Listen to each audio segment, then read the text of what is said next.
রাজ্য বিধানসভা নির্বাচনের আগে মালদহ থেকে ফের উদ্ধার হল আগ্নেয়াস্ত্র। দুটি পৃথক ঘটনায় অভিযান চালিয়ে বিপুল পরিমাণ আগ্নেয়াস্ত্র এবং জালনোট উদ্ধারে সাফল্য পেল মালদা জেলা পুলিশ। জানা গেছে মঙ্গলবার রাতে চাচল থানার পুলিশ গোপন সূত্রে খবর পেয়ে দুটি পৃথক অভিযান চালায়। প্রথম অভিযানে আব্দুল বারেক নামে এক যুবককে গ্রেপ্তার করা হয়, যার বাড়ি চাচল থানার খানপাড়া এলাকায়। তার কাছ থেকে উদ্ধার হয় 5 লক্ষ টাকার জালনোট। শিলিগুড়ি থেকে এই জালনোটগুলি পাচারের উদ্দেশ্যে মালদায় নিয়ে এসেছিল আব্দুল বারেক বলে পুলিশ সূত্রে জানা যায়। অন্যদিকে দ্বিতীয় অভিযানে চাচল থানার পুলিশ গোলাম রাব্বানি এবং মিজানুর রহমান নামে 2 অস্ত্র কারবারিকে গ্রেপ্তার করে।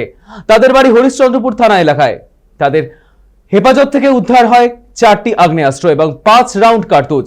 বিহার থেকে নিয়ে আসা হয়েছিল আগ্নেয়াস্ত্রগুলি। আগামী দিনেও এই ধরনের অভিযান জারি থাকবে বলে জানায় পুলিশ।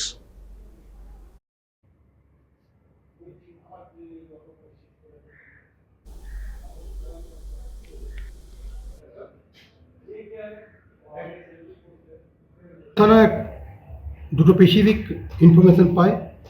এই দুটো স্পেসিফিক ইনফরমেশনকেই চাচল থানার police under the leadership of SDPO Chanchal, IC Chanchal, এরা ওয়ার্কআউট করে আমরা মোট 3 জন, দুটি ঘটনায় 3 জনকে অ্যারেস্ট করি। একটি ঘটনায় আব্দুল বারেক 37 ইয়ার্স ওল্ড, এর খানপাড়াতে বাড়ি, চাচলের চন্দ্রপাড়া জিপির। এর কাছ থেকে আমরা 5 lakhs FICL রিকভারি করি, যেগুলো জানা যাচ্ছে ও সার্কুলেট করার জন্য মার্কেটে সার্কুলেট করার জন্য নিয়ে এসেছিল বা বিভিন্ন জায়গায় সার্কুলেট করার জন্য। এটা ইনিশিয়ালি জানা যাচ্ছে যে শিলিগুড়ির একজন ব্যক্তির কাছ থেকে ও এটা নিয়েছিল এবং বিভিন্ন জায়গায় ছড়িয়ে দেওয়ার উদ্দেশ্য ছিল। অন্য একটি ঘটনাতে আমরা আরও 2 জনকে অ্যারেস্ট করি, গোলাম রাব্বানি অ্যান্ড মিজানুর রহমান। এদের 2 জনের বাড়ি হরিশ্চন্দ্রপুর পিএস এরিয়াতে।